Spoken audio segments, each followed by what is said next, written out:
Hi everyone, my name is Allie Johnson and I will be moderating today's webinar. I'll begin by introducing the Capital Pathways program, introduce myself, and then pass the mic to our guest speaker, Ford Scott.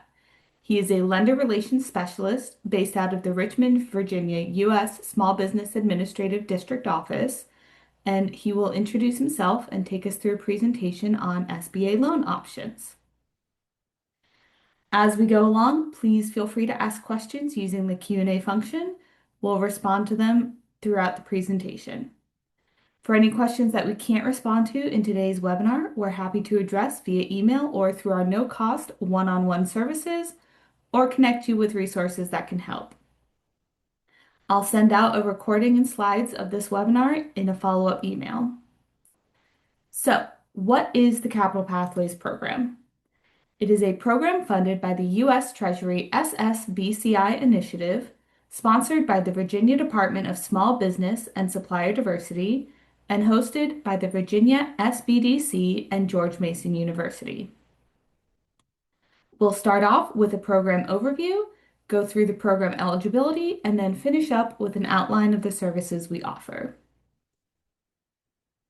Capital Pathways is a no-cost, specialized SBDC program that helps small businesses and nonprofits build the systems and habits needed to become capital ready. This matters because businesses and nonprofits that are less prepared can often self-select out or fail their loan applications, and these early failures correlate to a lack of adequate capital. Additionally, higher cost alternatives often don't build long-term capacity, and ultimately only half of the loan amounts requested actually reach small businesses. So to put things in perspective, about 25% of small businesses need access to financing for growth and preserving cash flow. However, 20 to 30% of those who apply actually get their loans approved. To help address this challenge, Capital Pathways has created a path to financial and legal readiness. Our program offers an immersive, hands-on group experience paired with one-on-one support. Who's eligible, you may ask?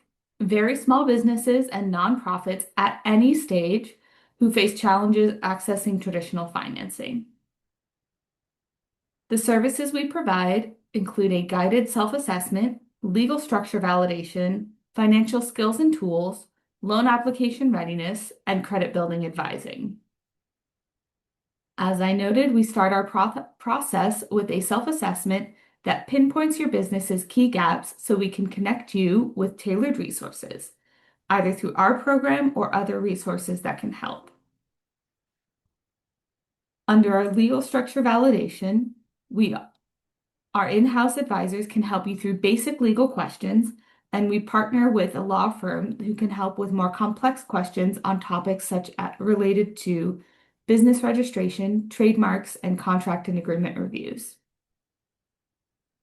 We also offer financial webinars on topics like financial basics, as well as financial statement preparation and QuickBooks training. Our one-on-one tailored support covers business foundations, profitability and pricing, financial forecasting, financing options and readiness, financial statements and tools, and loan readiness and lender preparation. Those loan readiness services include both webinars and one-on-one individualized support, and the webinar topics include what lenders look for in loan applications, interactive mock loan interviews, sample application analyses, and of course, SBA loan options. We also have a partnership with a lender who provides one-on-one support to those looking for capital. Finally, our credit building advisor will help you review and interpret your credit reports as part of building an individualized credit improvement plan to strengthen your credit and help you qualify for the best financing options and terms possible. So if you're interested in getting started, you can reach out through our website at virginiasbdc.org/programs/capital-pathways, which is also available via the link via the QR code on screen. Or you can contact me directly at capitalpathways@virginiasbdc.org. I'll go ahead and drop my email and our website link in the chat so everyone has it. Shifting gears over to introductions, as I said before, my name is Allie Johnson. I am today's moderator and serve as the Program and Intake Coordinator for the Capital Pathways program. I have a professional background in economic development, small business support, and access to finance projects, both domestically and internationally. Our session today will consist of a 90-minute presentation. And again, please feel free to ask any questions throughout the presentation using the Q&A function. We'll respond to them as we go along. We do ask that you be mindful that these should be more general questions, and any questions that are more specific to your business or situation are best addressed through email or through our no-cost one-on-one advising services. Additionally, for any questions that we don't get to today, please do send us an email and we'll happily respond so we can address them through our services or connect you with resources that can help. As I said, I'll go ahead and share a recording and slides of this webinar after the session, so please do be on the lookout. Now I'd like to pass things over to Ford to introduce himself, tell us a bit about his background, and start the presentation. Okay, thank you, Allie. I need to load my slide deck here.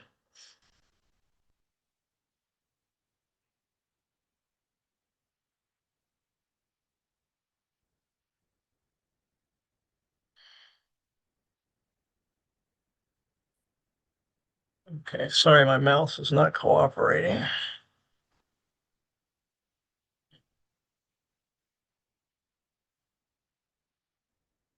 Okay. All right, sorry, I'm trying to get this out of presenter mode and my mouse will not work there. Okay, while that's happening, I'm just going to wave to you now, and then I'm going to turn my camera off. I'll turn it back on later because I'll be speaking from my other monitor here. But my name is Ford Scott. I'm what is called a lender relations specialist with SBA. My main function is to help lenders learn about our programs, understand how they work, and then help them navigate the process. So that helps the small businesses that they are assisting through our financing programs. Wow, I don't know. Let's see if I can. Oh.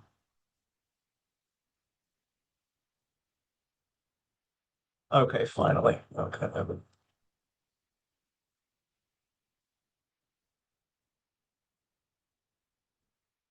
Okay, so sorry about that. Let me go back one. Okay, so today, as Allie mentioned, I'm going to give you a breakdown of SBA lending programs. We are going to pause 3 times throughout the sessions to give you the opportunity to ask some questions, and we'll announce that as we go along. Our office, I believe everyone on the call is in Virginia, so our office covers all of Virginia except Northern Virginia, the counties of Arlington, Fairfax, or Loudoun, but these programs and all the information that we're presenting today would be the same, even if you're in a different state or Northern Virginia. So first, I just want to let you know we do not offer grants of any kind to small businesses to either start or grow their business. We also generally do not lend directly to small businesses, except we do have a disaster lending program. So that's, if there's a hurricane, a tornado, something like that, we have disaster lending programs, and we do lend directly in those cases. But what we do on a day-to-day basis is we are a guarantor of loans. The loans are made by commercial lenders. So you have banks, credit unions. We have some what are called non-bank lenders. They actually lend the money to the small business, and then we provide them with a guarantee, which means that if the business defaults, SBA will reimburse the lender for a portion of their loss. And that's our way to encourage lenders to lend to small businesses. So that guarantee helps the lender offset some of their risk. And again, it's an inducement for them to lend to small businesses. So you might have be a startup. There might be insufficient collateral. In fact, insufficient collateral is probably the primary reason that most lenders use our programs, because SBA does have policies related to collateral, but if there's still a shortfall there, As long as repayment ability is shown, we're fine with that. There might be some non-standard repayment terms or potentially an industry that the lender is not comfortable with. So our guarantee helps offset that risk. I wanted to briefly go over some ineligible types of businesses and uses of proceeds. So nonprofits are not eligible under any of the programs we're going to talk about today. There's one small exception for child care centers, and when we get to that, you'll see that. But generally, nonprofits are not eligible.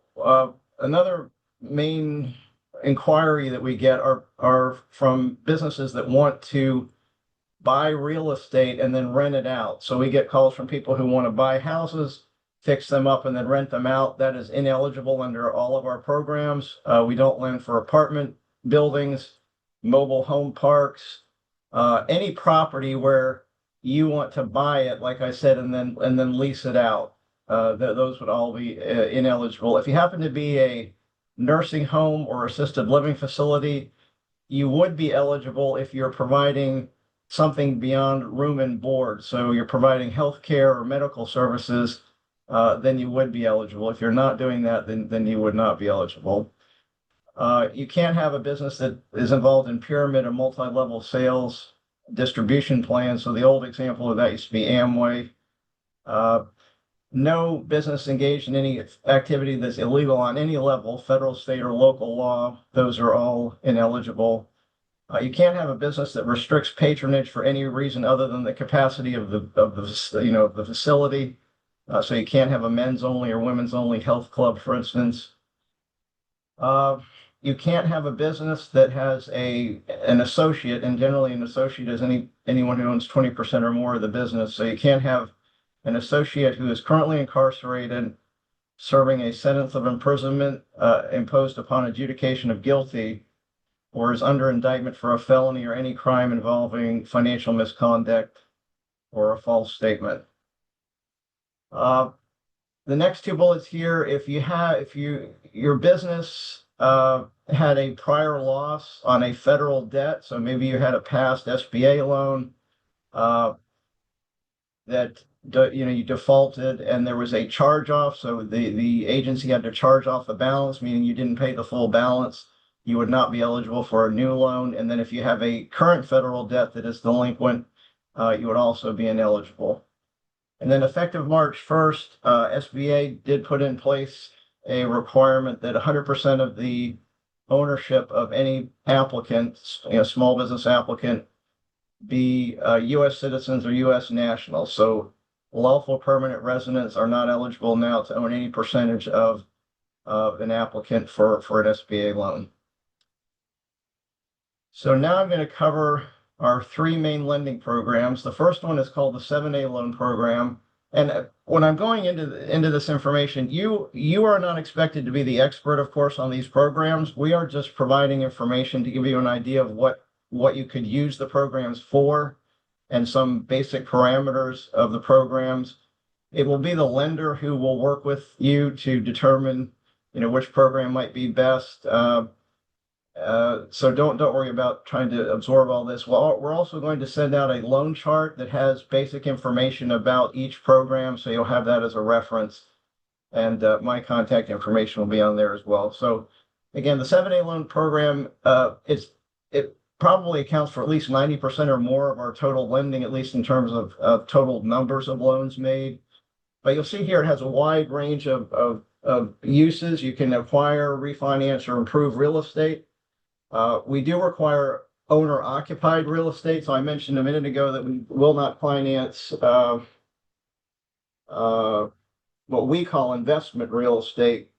So for us, if you're buying an existing building, you have to occupy at least 51% of the rentable space.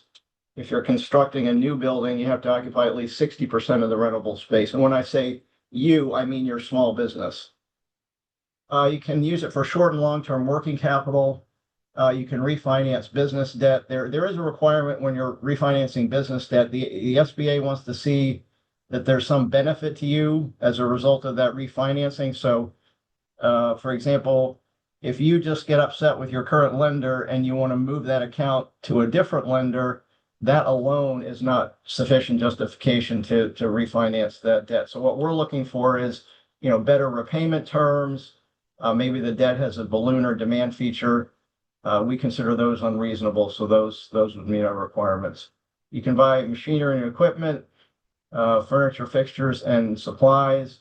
We do finance changes of ownership, whether that's between partners, so partner buyouts, or somebody coming from the outside, and you can even finance partial changes of ownership now through our programs.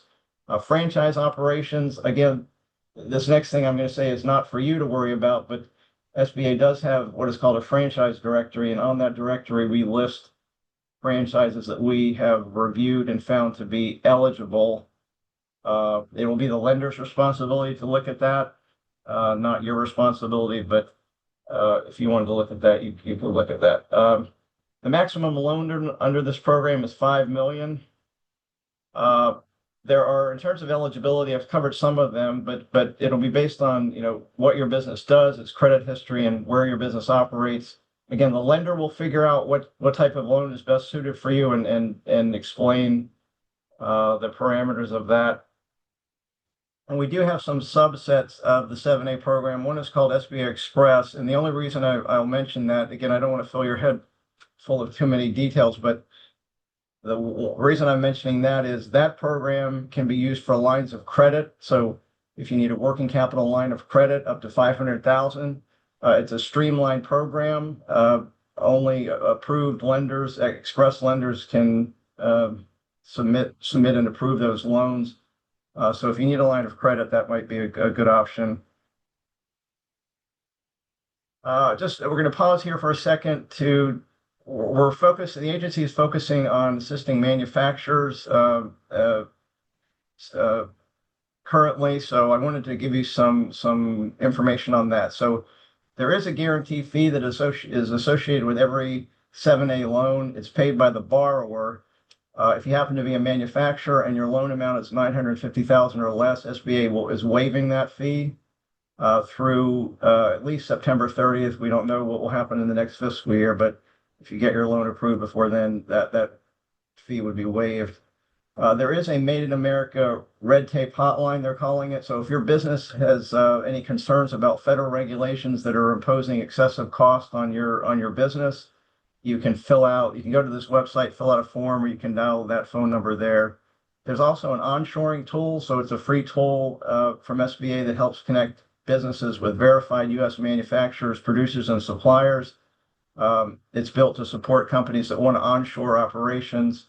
Oh, yeah, and I see here I've left out the link, so I need to add the hyperlink there, but I'll do that before I send this to Allie. We also have several new, some of these are new and some are expanded lending programs for manufacturers. So we have a new working capital, what they call MARC loan, manufacturers access to revolving credit.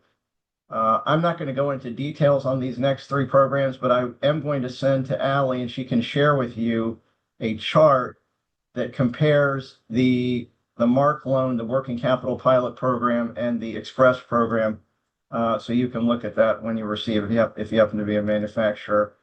And then we have an expanded international trade loan, which, as you can tell just by the name, normally focuses on exporting, but there's a separate component to that program that is now focusing on improving the competitive position of any small business concern that's been adversely affected by import competition. And if you follow this link, there's more information about that expansion at that link. So the second program I want to mention is the 504 program. The first thing I want to mention about this is it can only be used for two purposes, and you'll see that the third bullet down here. If you want to, again, buy or construct owner-occupied commercial real estate, you can use it for that. And then the second use is long-term machinery and equipment. So that has to have a useful life of at least 10 years.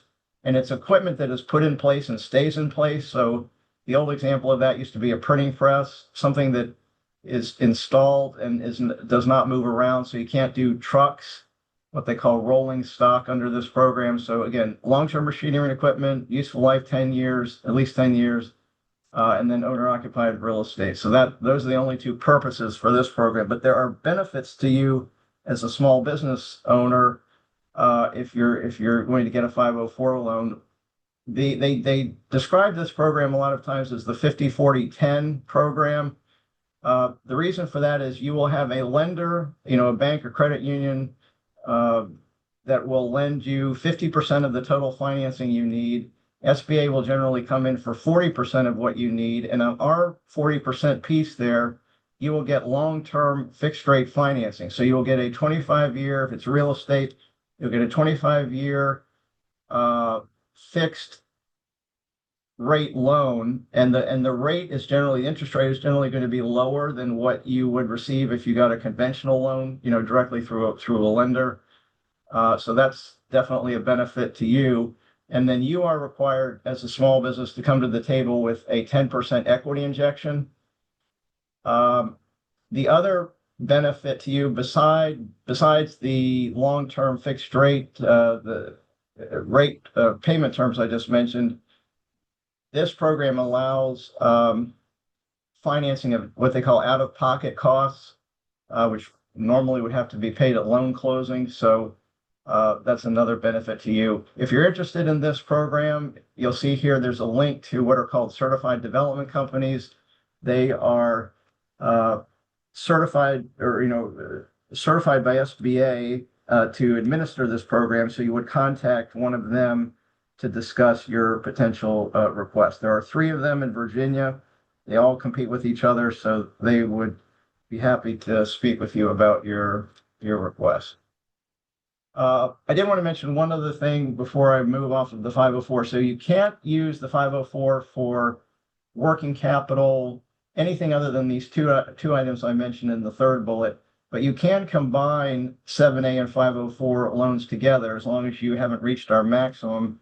So for instance, we see this a lot with changes of ownership. The real estate will be financed through the 504 program, and then the actual business purchase will be financed through 7A, and you can do that. You could also have a 504 for the real estate and then let's say a working capital line of credit or something under the 7A program. The third program is the SBA's Microloan program. It provides loans up to $50,000.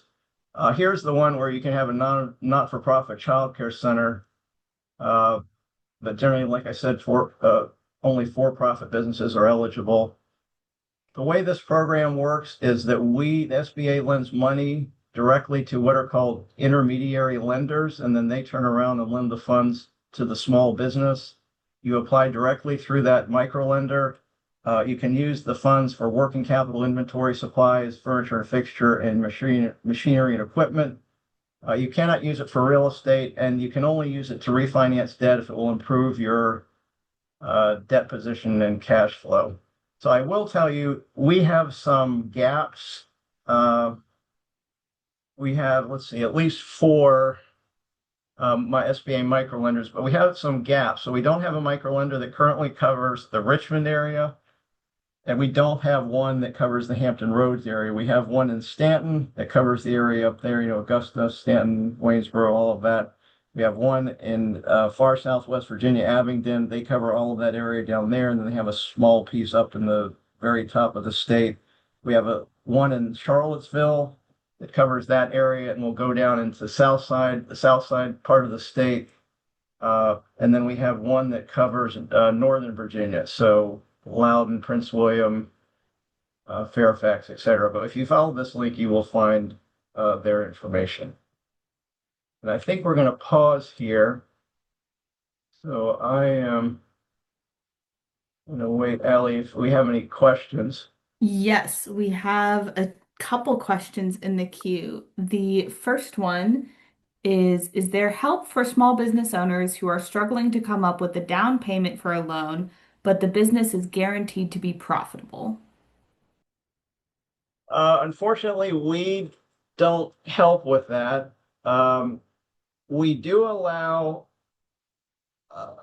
okay, so this is where it gets maybe into too many details, but we do allow you to borrow for that equity. So under the 7A program, if you were going to borrow, take out a loan of some kind for your equity injection, let's say you own a home and you're going to get a HELOC and you're going to tap that HELOC to come up with your down payment. We will allow that as long as you can show repayment of that from a source other than the business, including even your salary from the business. So what I mean there is, let's say you're married and your spouse could cover that loan for the equity injection. We allow that on the 7A side, and on the 504 side, they don't have that stipulation. They just require that if you get a loan for the down payment, that loan has to be subordinate behind the SBA loan, meaning we are ahead in terms of default related to the collateral. So unfortunately, we don't have any source for helping you come up with that down payment, but if you wanted to borrow it, it's potentially a possibility. Thank you. And just a reminder to all of our participants, please use the Q&A function to submit your questions. Next question that we have is, if you do not have a micro lender for Richmond for microloan, will other areas where one exists be able to be used within the Richmond region? Okay, so that's a good question. No, the answer is no. Each microlender has a designated territory, and they are not permitted to lend outside of that territory. I will tell you that there are some non-SBA options, and I'm going to write myself a note here. There is a what they call a CDFI in Richmond, and they lend statewide. So I will send to Ellie, and she can share that with you. Or actually, I could put these in the chat. So that's one option. And then the other option is the state. So we're federal. The state has a agency called the Virginia Small Business Financing Authority. They have their own microloan program, which I believe generally goes up to 25,000. I'm not sure. I'm trying to remember if it goes up to 50. Actually, wait a minute. I think they increased it beyond 50. So they have their own microloan program. So those are two, and that would be statewide. So, Allie, how do I put my? I got to figure out what I'm doing here to put those in the chat.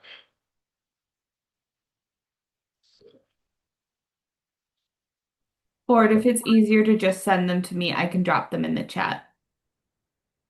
Okay, let me see if I'm smart enough to do that. Okay, let's see. All right. Where's my screen?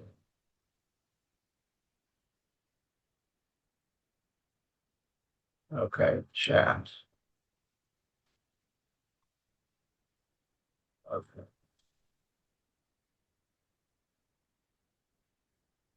While you're doing that, are you ready for the next question? Yes. All right. Is there a minimum, quote unquote, in business term of years for applying for an SBA loan?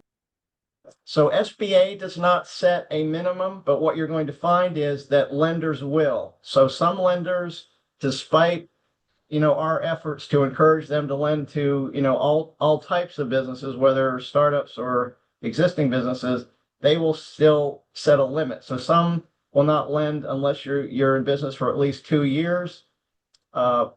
Others, may be willing to consider your business if you're less than 2 years old. So we don't set one, but the lender is likely to do that. And we do not have the staffing to be able to keep that kind of information for every lender. So you'll just have to ask each lender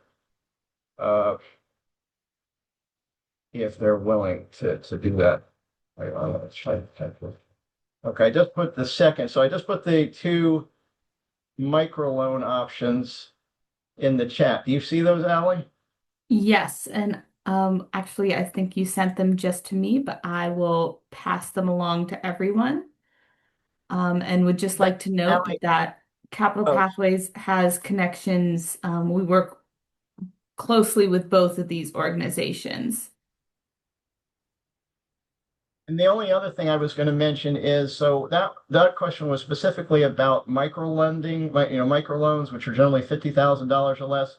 We do have a couple of out-of-state lenders that lend in those smaller dollar amounts, which you will see when we're going to get to this later. We're going to provide you a list of lenders, and you will see that listed on that list. So that's not, they are not considered SBA microlenders. They are regular banks. They're out-of-state banks, but again, they lend under our 7A program for smaller loan amounts. So you'll see that later when we get to that. Thank you. And we have one more question in the queue before we move on to the next section. And it is, would purchasing a building with equipment and then replacing all the equipment be eligible for a 504 loan? The question asker was specifically looking within the context of a laundromat, but wanted to make it more general.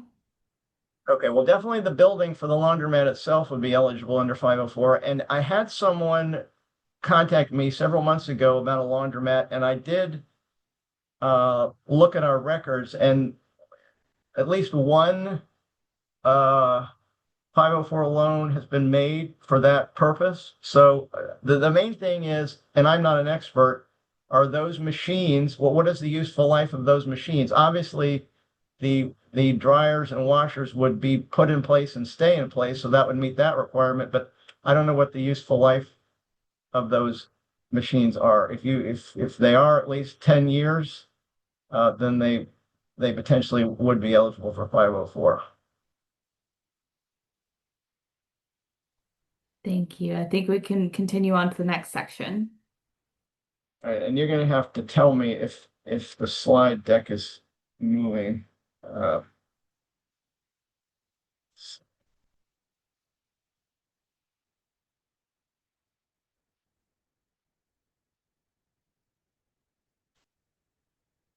Okay, so I've got this thing.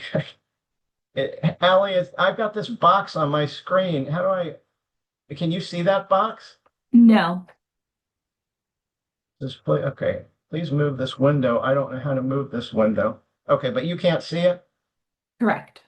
Okay, I'm just going to move on. Okay, so now we're going to talk about what to do before approaching a lender. So as Allie mentioned, with the Capital Pathways program, preparation is key, and your outcome is likely to depend on how well you present yourself, your business, and your financial needs. So the best way to improve those chances are to have a written loan proposal or business plan. You may ask yourself, what's the difference? So in terms of a business plan, that's sort of your overarching document that outlines your entire business and your plans for the entire business. A loan proposal is more streamlined and will focus on specific things related to applying for a loan. You'll see there in the fourth bullet, I will send you a separate slide deck that outlines how to prepare that loan proposal, or you can follow this link here to SBA's website, which has information about preparing a business plan, and also you can work with Allie's group to help you with that. So the lender will look to that loan proposal or business plan as evidence that your business has strong management, experience, and a thorough understanding of the marketplace, so your competition, et cetera. And then the most important thing they're going to look at in the plan or the proposal is financial information that demonstrates your business's ability to repay the loan. You'll see there at the bottom of the screen, generally you should have a minimum 4 items that you could discuss with the lender before you reach out to any lender. The first item there is how much money you need. So I say usually when I'm talking to small businesses, small business lending does not work the same as mortgage lending or auto lending. So I bought a car last year. I went to my lender. I said, how much do I qualify for? They sent me a figure back, and then I went out and, looked for a car that was within that limit. Well, small business lending does not work that way. So you should not go to a lender and say to them, how much can I get? That doesn't go over well. So you need to come to the table with a specific dollar amount. Now, when you're talking to the lender, they may have some advice for you or guidance. They might say, well, you might need more or you might need less. But at least initially, you need to come to the table with a specific dollar figure. The second item there is how you'll use the money. So you need to break down, let's say you're going to use $50,000 to buy a piece of equipment.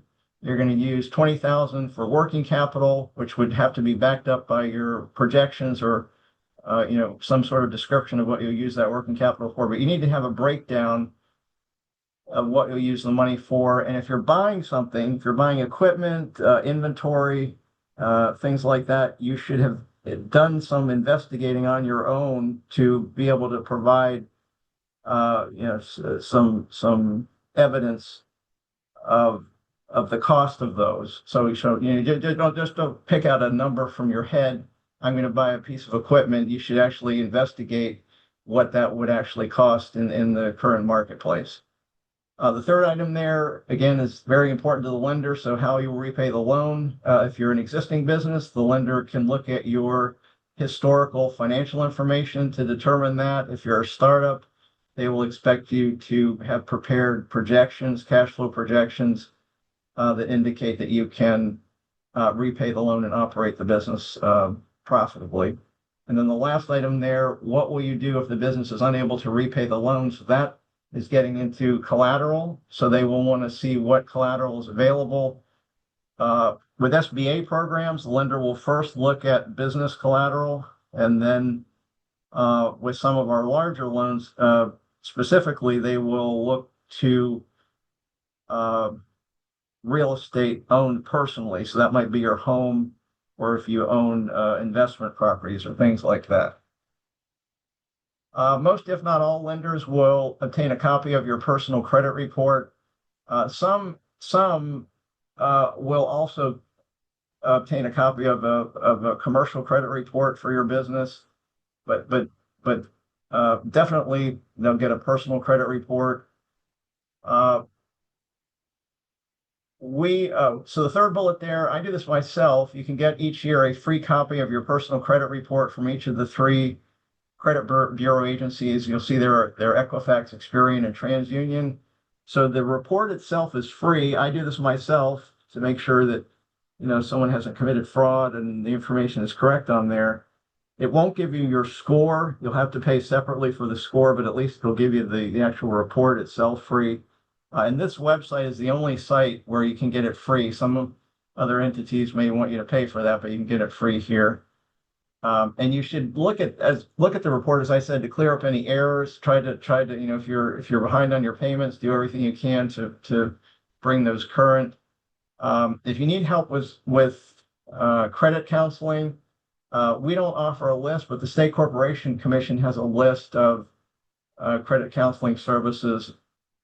You should do your due diligence in terms of vetting any entity that's providing that counseling. Make sure they're a reputable counseling service, but you could go to the State Corporation Commission website for that. And then there are three commercial credit reporting agencies: Dun & Bradstreet, Experian, and Equifax. These links here should take you to a place where you can find free information about your business, but you'll see there at the bottom, they also have products and services that they charge for. So that's up to you whether you want to pay for that. I know some of them, they'll say, well, okay, you can sign up for a monitoring service where you get updates every month and things like that, but that's your choice whether you do that or not.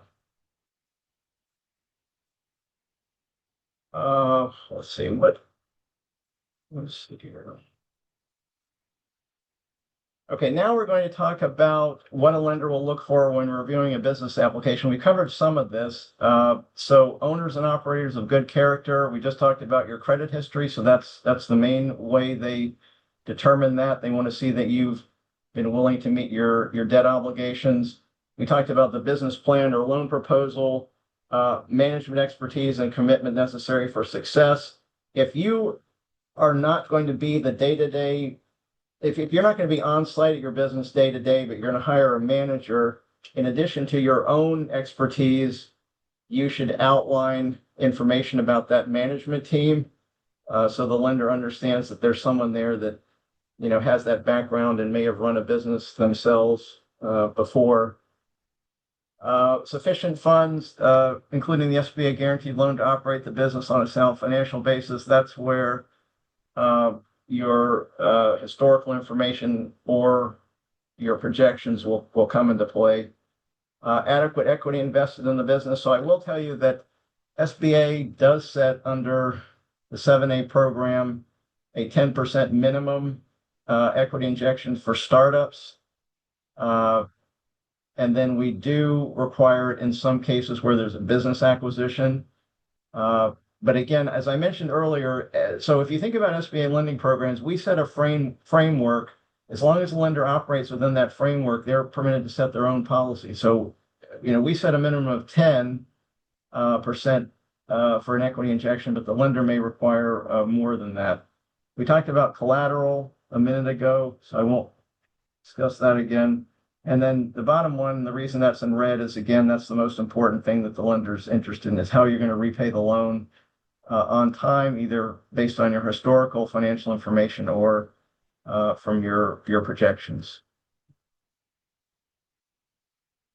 A couple of questions that we get about applying for an SBA loan. So do you apply directly through SBA? The answer is no. You will always apply directly through an SBA lender. We do not accept applications here. And then in terms of the paperwork, which we're going to cover in a minute, this slide deck is designed to give you an outline. We can't cover everything, so your situation may be slightly different, but in general, it's got a lot of information, and so we should cover most things. But the lender will outline for you what is needed, and then you just give that back to the lender. Okay, I think we're going to pause. This is another pause point, Allie.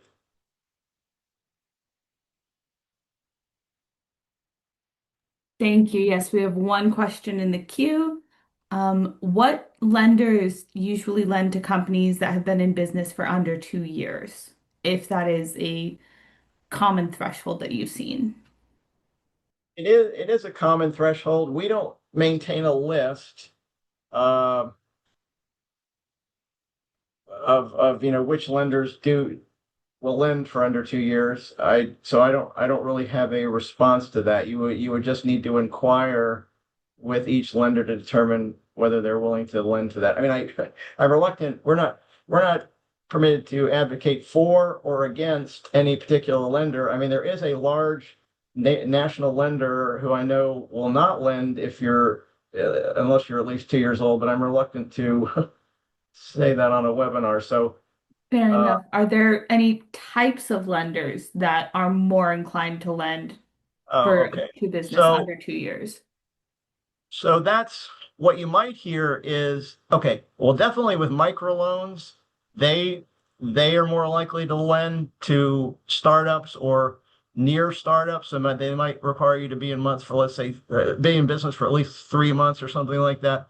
So microlenders, definitely. You might find some credit unions that are potentially more willing to lend to startups. And then in terms of banks, community banks may be more willing to potentially to lend to startups than the larger banks. But again, it depends, and especially if you connect with a SBA lender that has SBA experience, they're probably more likely to lend to startups than other lenders. So uh, I think that answers that.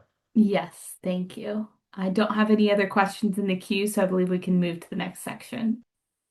Okay, so now we're going to cover, and there's a lot of information in here. You'll be able to read it when you receive it. I'm just going to, run through this to give you an idea of what you would be asked to provide to the lender. So SBA does have its own borrower, they call it a borrower information form. It's completed by the business, not each individual owner. And then it's signed by someone at the business who's authorized to sign it. When you go to this link, you'll see the information that we asked for there. You'll also be asked to provide a personal financial statement from every 20% or more owner of the applicant business and guarantors. SBA's requirement is that be no older than 120 days when it's submitted to SBA. And it does need to include the assets of the owner's spouse and minor children, even if they are not involved in the business. We have our own form, and you'll see the link here. So if you just wanted to get an idea of what is generally on a personal financial statement, you could click on this link and look at that. Lenders are permitted to use their own equivalent form. So they may give you their form, but again, if you just want to look to see what's on there, it'll ask for your assets, liabilities, your personal assets, liabilities, and your income, information about your income.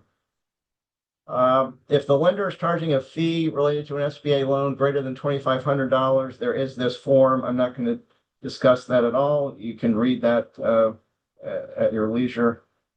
The lender will, the SBA does require lenders to obtain, if you're in business, SBA requires the lender to get from the IRS a copy of your federal business income tax transcripts. We don't get personal income tax transcripts, just business, for the last 3 years. And the reason that we asked them to do that is someone years ago committed fraud. So we now want the lender to, well, number one, ensure the business is small, and number two, which is why that's in yellow, to be sure that the information that you're giving to the lender matches what you reported to the IRS. So during the pandemic, we saw this come up. We had a direct lending program during the pandemic, and we had businesses applying. They submitted information to us. We went to the IRS and obtained the business income tax transcripts. The information didn't match, and that did not go well for them. They didn't get a loan, and it may bar them from ever getting an SBA loan, at least. So you want to be sure that what you report to the IRS matches what you give to the lender.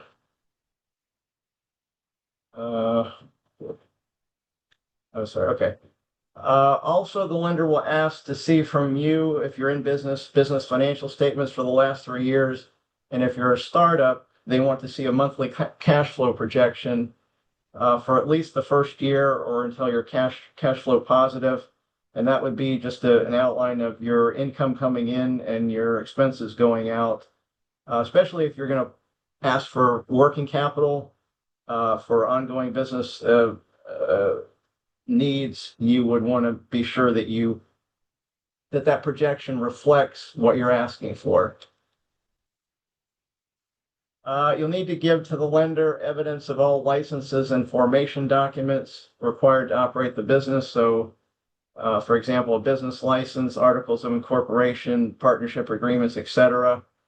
A description and history of the business. If this what I'm talking about now is in your business plan, you don't need a separate document for this. So you need to talk about the nature of your business, the length of time in business under current management, the depth of that management experience, either in the industry that your business is in, the one that's applying for the loan, or a related industry. And then definitely, let's say you are a startup and you haven't had a business before, but you ran someone else's business, you were the management for that business, you should definitely mention that. I mentioned if you're going to be an absentee owner and have a on-site manager, you should discuss that as well. Okay, we just mentioned this. So for existing businesses, the 3 most recent historical financial statements. They will also ask for an interim financial statement. So what are we in? We're in June. You would have provided your financial statements for 2025, 2024, and 2023, and then they will ask you for an interim statement for this year that's no older than 120 days. If your historical cash flow in those financial statements do not show sufficient debt service coverage to repay the loan that you're applying for, the SBA loan, then the lender will ask you to provide projections. We mentioned for startups, new businesses, you would need projections. And I've given you a link here to a template that's provided by another resource partner other than Allie's group. It's called SCORE. And you can look at that for a template of the projections. An equity injection. So we talked about this a minute ago. You should discuss any cash equity injection you're willing to provide. The lender will discuss with you what their minimum is, and then you can discuss that in more detail. If you're an existing business, you would need to provide a current debt schedule, which includes all of your outstanding business debts, including any shareholder debt. I have just a basic Excel file sort of template that I will send out to Ally, and she can send to you. You don't have to use this. It's just to give you an idea. Ask you who the creditor is, when the loan was originated, the original balance, the current balance, the interest rate, things like that. See, that's what will be on the debt schedule. If you're refinancing debt as part of the loan request, you will need to provide a copy of the promissory note to the lender and a payment schedule showing that each debt is and has been current for at least the last 12 months or the life of the loan, whichever is less. If you're renting space, you'll need to provide a copy of the lease. And I can just an FYI for SBA lending programs, we require that the term of that lease, including options to renew, at least equal the term of the loan. So let's say the lender's going to provide you a loan with a maturity of 10 years. Your lease term would have to be at least 10 years, including any options to renew. So let's say, it has a two-year term, but then you've got options to renew for up to 8 years. That would meet the SBA requirements. If you're a franchisee, you would need to provide a copy of the franchise agreement and what is called a franchise disclosure document to the lender. And potentially, if there are any other documents that the franchisor is requiring you to sign, you would need to provide that to the lender. If there are any federal, state, or local citations which would preclude you from normal business operations, you should disclose those to the lender. You should discuss any liens, judgments, bankruptcy filings, or pending litigation, including divorce proceedings. So a couple of comments related to that. SBA does not have a hard and fast rule that anybody who has filed for bankruptcy in the past is automatically declined. What the lender is going to look for in that case is that you've reestablished credit. So maybe you had a bankruptcy, I don't know, 5 years ago, but you've reestablished credit, and since then your payments have been on time. That's what the lender is going to look for. But SBA, again, doesn't have a hard and fast rule where the loan will be declined if you've had a past bankruptcy filing. The other thing I'll mention here is related to divorce proceedings. If you're in the middle of a divorce proceeding and the final agreement for how the assets will be divided between the two parties has not been finalized, we would recommend that you not apply for the loan at that stage, because the lender is going to need to know who's going to own which assets, because they need to consider that when they're looking at potential collateral. So if you're in the middle of that, it may not be a good time to apply for the loan. If you're buying equipment, inventory, or other assets, as I mentioned before, you would need a detailed listing of what will be purchased with the loan proceeds and the cost quotes. Collateral, we talked about that. So you need a detailed listing of all the business and personally held collateral that you're willing to offer.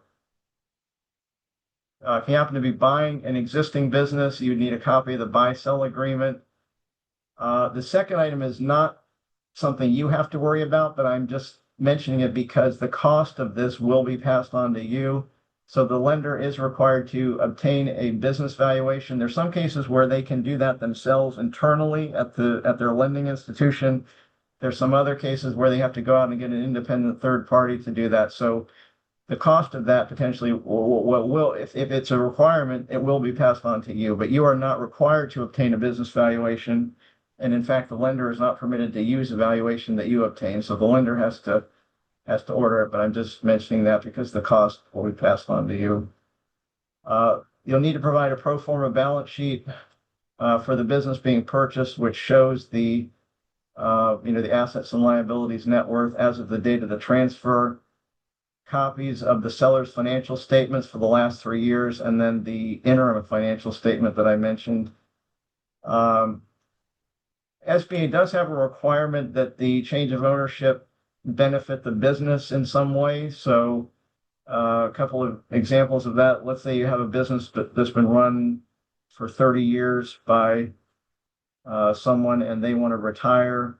If they didn't sell the business, they would close it down. that's helping preserve the existence of that business, or you potentially could have someone, the owner of that business who maybe has a sick family member. They need to exit the business. And again, if they didn't sell it, they would shut it down. That might be an example. You also could have a situation where, let's say, the current owner is an absentee owner. They had a manager in place. That manager wasn't really doing a very good job of running that business, and you have plans to build that business back up. That would also be another benefit to the business.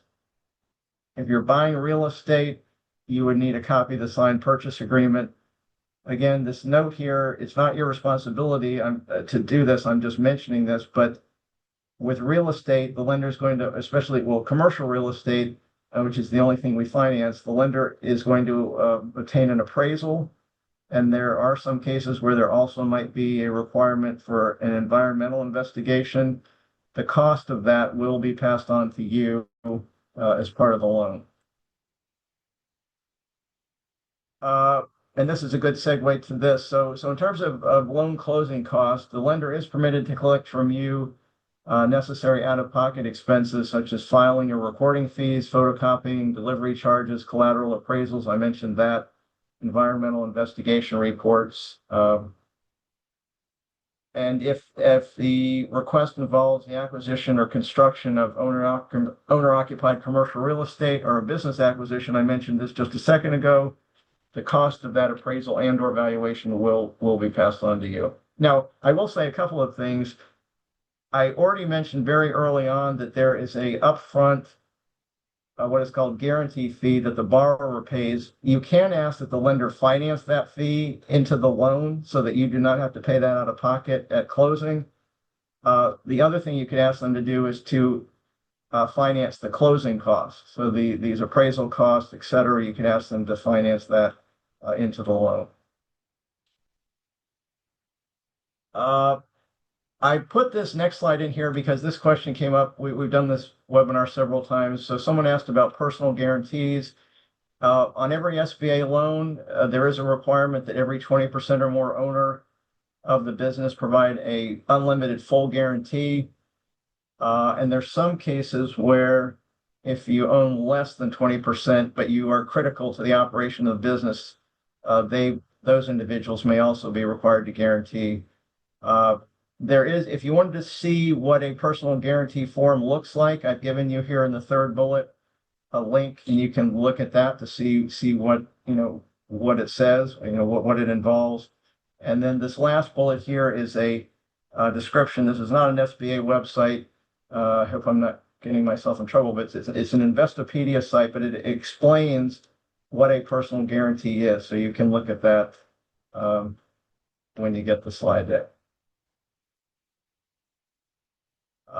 So with that we just finished was the 7A paper, documentation. In terms of the 504 program, we're not going to go into that in detail. I have given you a link here to the application form for this program. And then in the second bullet, I've outlined for you the exhibits. So you've got exhibit 3, 5, 6, 7, et cetera here that you would need to provide to the lender. But it's going to be similar to what we just covered for the 7A program, but you can look at that document to see. And then the pages, the 1 through 4, are filled out by you of that form 1244, that SBA form 1244. In terms of the microloan program, the micro lender will outline for you what they require. At a minimum, they're going to ask you to fill out an application, and then they will provide a list of what they need, what documentation they need from you. Okay, and I think we're going to pause again here, Allie, before I finished. Yes, we have 2 questions in the queue. If the question asker has been in the business under another platform and is still working in that arena, would that revenue count or would that revenue be considered? Okay, so what I would say there is if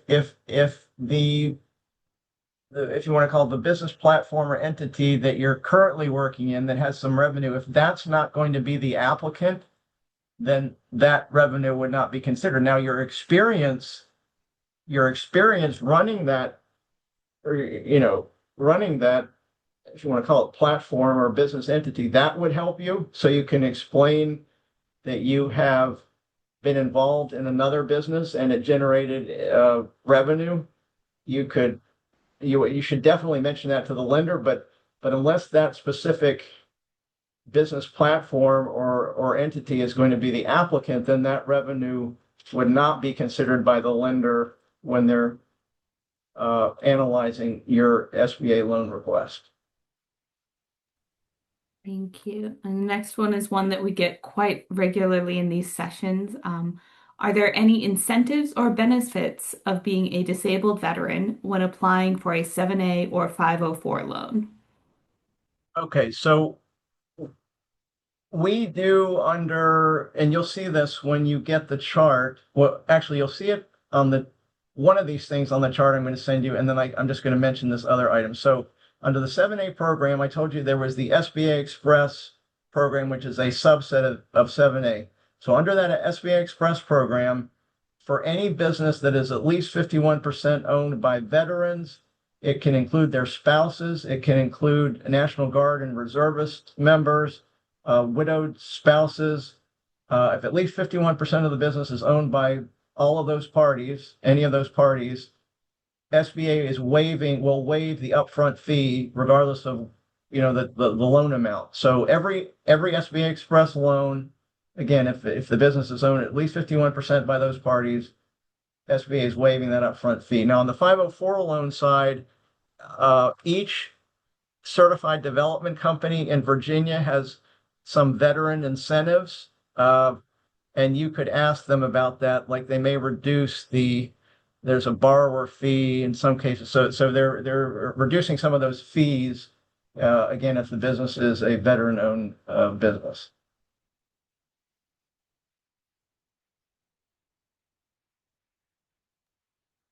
Thank you. That's helpful. Um, we had another question come in. I know the SBA and Capital Pathways do not provide grants, but do you provide information on resources on how to find grants that businesses may qualify for? So you could go to grants.gov, although I'm not sure what you would. So what usually happens with government grants, I mean, SBA has some of these, and what they go to organizations that counsel small businesses. So they do not go directly to small businesses. We have no grants that go directly to small businesses. So I'm not sure what you would find there, but you go to grants.gov, and then some some localities in Virginia offer, I'd have to try to remember if they're actual grants, but low cost or 0% interest loans. You would just have to check with the locality, and you can usually Google that and find those. The other thing you'll find that happens in Virginia are, they call them pitch competitions. Now that will only help. Usually it's the top three winners, if you want to call them that. Uh, but they will receive funds. They make their pitch in front of a group, and then they receive some sort of dollar amount for that. But so you go to grants.gov, you can Google for your locality, for your county, wherever you're located, and see if they offer any grants. So So you can look at that. to add on to what you're saying for it, the SBDC, so your Virginia SBDC or your local center is one of those entities that gets grant funding from the SBA. But we can also either through the SBDC programs or through my program, Capital Pathways, our advisors can help you identify some grant opportunities and just ease that burden of research for you. So please do reach out to us. Okay, that's great. And I don't think I've ever mentioned this on a webinar before, but it's something. It's not a grant, but it is a 0% loan. It's through an organization called Kiva, Kiva, and they're going to be small dollar amounts. I'm not the expert on this, but let me see if I might be able to put that in the chat. But the way that works is you make it's on, I believe it's all online. I'm pretty sure it's all online. You make a sort of a pitch to individual investors. So these would be people just like, you and me. Uh, and they have a name for them. Again, I'm not the expert on it, but they actually lend the money to you, and it's a 0% loan. But that's not an SBA option. I'm trying to figure out how I can. Let me go to the internet to find that. Or I can also grab that link and drop it in the chat. That way Okay, we great. can continue with Yeah, the next section. I think it's just under kiva.org. Uh, yeah, we don't see that. Okay. So is that the last question for now? Yes. Okay.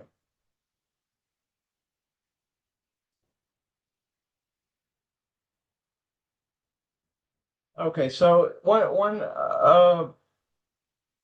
other item that we wanted to mention. So we've been asking lenders for their advice for small businesses that are applying for a loan. So I've got a couple of items on this slide. Uh, One thing that comes up frequently is related to projections. So you may have heard the phrase pie in the sky. Lenders will be talking to a potential small business applicant, and the figures just seem unrealistic. They're not tied to any sort of, you know, assumptions that the small business applicant can point to, and that's going to be a problem. So you want to make sure they're realistic and attainable. That's where Allie's group can help you uh, with that. They can look at your projections and help you with that. They can help you outline the assumptions. So you should outline the assumptions that you made when you put those projections together. Your competition, the demand for your product, different things like that. But you should definitely have those assumptions either written or available in your head. If when you're sitting with the lender, they will definitely ask you to discuss with them what assumptions you made when you put those projections together. And then most lenders will use industry data, like RMA. It's through Risk Management Association data to determine if your business metrics are in line with industry averages. So these are based on the NACE code, the industry based on the NACE code, and they will look at gross and net profit margins and other metrics, again, to make sure that your projections are just far outside of those averages. And I've given you this link here, which will outline some financial metrics and definitions. The other thing they mention frequently is related to complete applications. So you go to the lender, you say you want to apply for a small business loan, they outline what is needed, you give them the information back, and then some of it is missing. So they ask you for maybe 5 items. You only give them 2 items, let's say today, and then you tell them, well, I'll send you the rest of them. Well, you would think that the lender can move the application along with just those 2 items, but they will not. In most cases, they will put that aside and look at someone else's application. So you should make sure you gather it all together and then return it to the lender, so they have all the information they have in order to move that application forward. So we mentioned earlier the lender list. So this is a list that we maintain. It lists 7A and SBA Express lenders. We talked about the Express program, and you'll see that on your loan chart. The other notation you may see on this, or that you will see on this list, there'll be some lenders that are called preferred lenders. They are generally the most experienced SBA lenders. It's not a separate program, it's just sort of a designation, but it gives that lender the authority to make the credit decision on their own without having to wait for SBA to make that decision. So you'll see that list. I think there was something. Oh, and I mentioned earlier, there are 2 lenders on there. We talked about microloans, smaller dollar amounts. There are 2 lenders on there that tend to focus on those smaller dollar amounts. And there may be lenders beyond that we haven't specifically referenced on there. I know, I think Huntington National Bank is another one that the 2 I'm thinking of are called Celtic Bank, United Midwest Savings Bank, and then I think maybe Huntington National Bank does that. But there may be more than the ones that we've noted on there. So to help you with that, so that's the first item. We're going to give you this list, link to this list. But the other thing that I would encourage you to use is a system that we have called Lender Match. This is a system where you enter information about your business and the loan request that you need. That will get sent to any lender who has opted in for where your business is located. If the lender is interested in talking to you about that loan request, they will opt in, and then you will get a final list of the lenders that have opted in. And then you can, excuse me, communicate with them regarding your loan request. So I do want to mention one caveat, which you'll see on this slide. Every lender on this lender match system is an SBA lender, so you're not going to get, you know, spam and other sort of things. But one thing could happen, which is this: there's an SBA lender on this system. You submit your information, and then they may refer you to a non-SBA partner. So they have partners that they work with. I want to just caution you if that happens, and especially if the entity that they refer you to is offering a loan that has, a double-digit interest rate, a very short loan term. You want to be careful with that. That's not an SBA product. That's a program. We set maximum loan interest rates and also maturities. Our maturities are generally longer than what can be offered conventionally. So just be careful. If you get referred to one of those non-SBA partners, you can just ask them if it is an SBA option. I mean, it's your option if you want to use any of those non-SBA partners. We can't, of course, dictate to you what you do, but I'm just telling you that in case an SBA lender on this system refers you out to someone who's not an SBA lender. So just keep that in mind. I think this is our last slide. So one final thing, we publish, I think it's a weekly basis now, what are called SBA lending reports. The first link at the top of this slide is for our district. Again, I told you we cover all of Virginia except Northern Virginia, and then I've given you the one for the Northern Virginia area down here at the bottom. But these reports can help you in a couple of ways. One, it can help identify the lenders that are most active in our territory. The other thing it can help you with is on the far right, it will give you the average loan size, and that could help you identify lenders that are lending in the dollar range that you're seeking. So you can use it for those purposes. It won't give you the lender contact information. You'll have to look that up separately, and you can see if they're on our list, or potentially Google that. But it will just give you the name of the lender, the number of loans they've made, and the total dollar amount. And it goes back 7 years, so it's got it defaulted to the current fiscal year, and then it goes back, I think, at least 7 years. There's my contact information. And that's the end of the slide deck. Thank you, Ford. That was some excellent information. We did have one question come into the queue, so I encourage folks to submit their questions using the Q&A while we address this one. Please don't hesitate. If you feel like the question is kind of silly, not a problem. There's no such thing. We'll do our best to answer it. So without further ado, can a business owner apply for a loan with only the EIN versus their social security information? They are an employee and owner of the business. So the lender is required to enter your social security number in our system. So you would, of course, provide the EIN for the business, but for every 20% or more owner of the business, the lender is required to enter your social security, your name, your home address, even your date of birth now. They require all of that information to be entered into our system. So they will ask you for that, and you will need to provide it. I mean, the other thing that they're going to use that for is to order a credit report. I told you about the personal credit report, so they will need that to do that as well. So they will ask for that.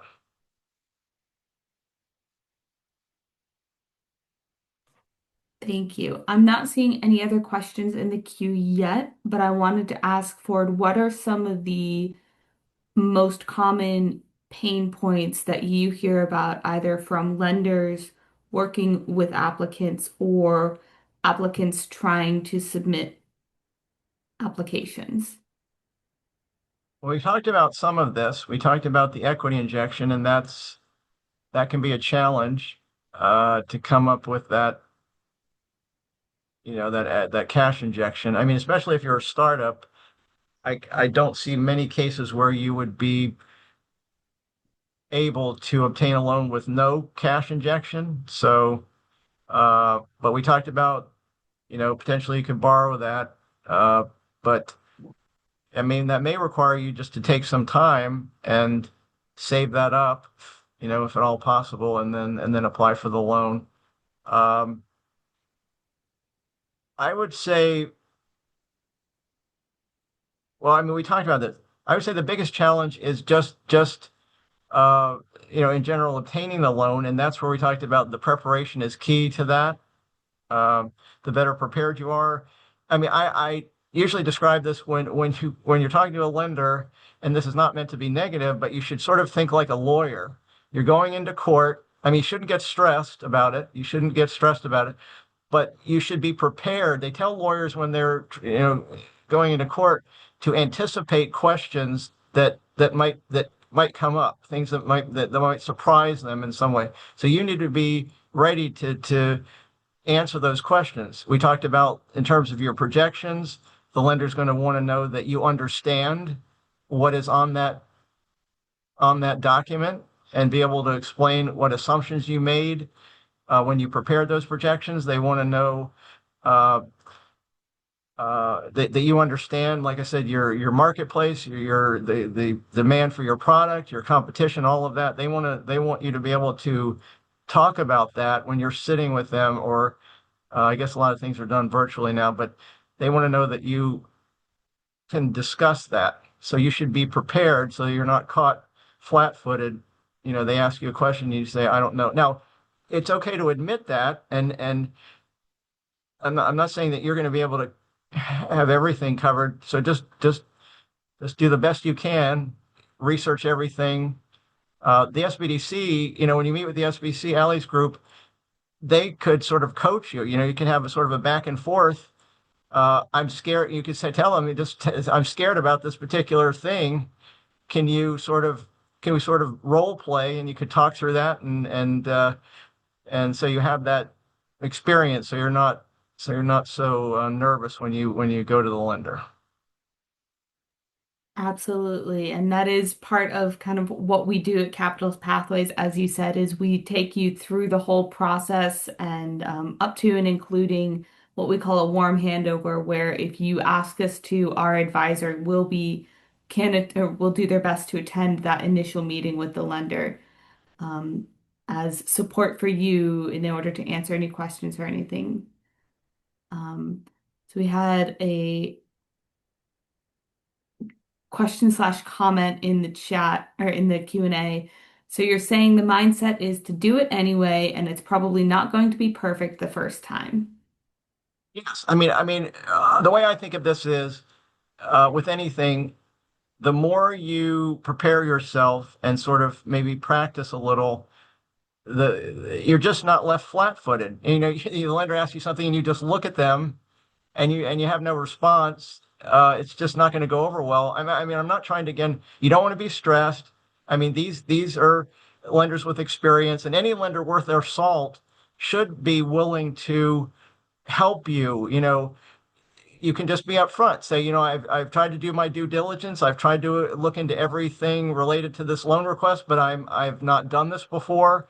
And then again, any lender that's worth anything really should be willing to give you some of their own coaching. Say, I understand, I can explain some of this to you, and then they can. But if you're prepared, the more you're prepared, you won't be caught off guard by some of those things. Thank you. So I'm seeing that we don't have any more questions or notes or comments in the queue. So with that, I think I will bring our time together to an end. Thank you to all of our participants for joining us today. I will be sending out a recording of today's session and the slides and a follow-up email. Sorry, we just had something come into the queue.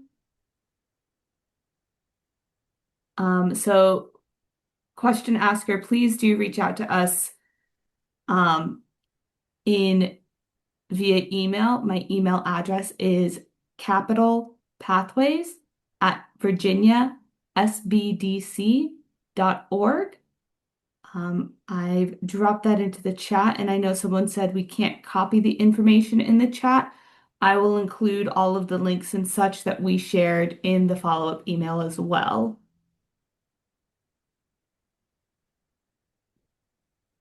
Alrighty. So as I was saying, thank you everyone for joining us today. Hope you found it to be an informative session. I know I did. So thank you, Ford, for all the excellent information. You're welcome. Nice to work with you. Yep. All right.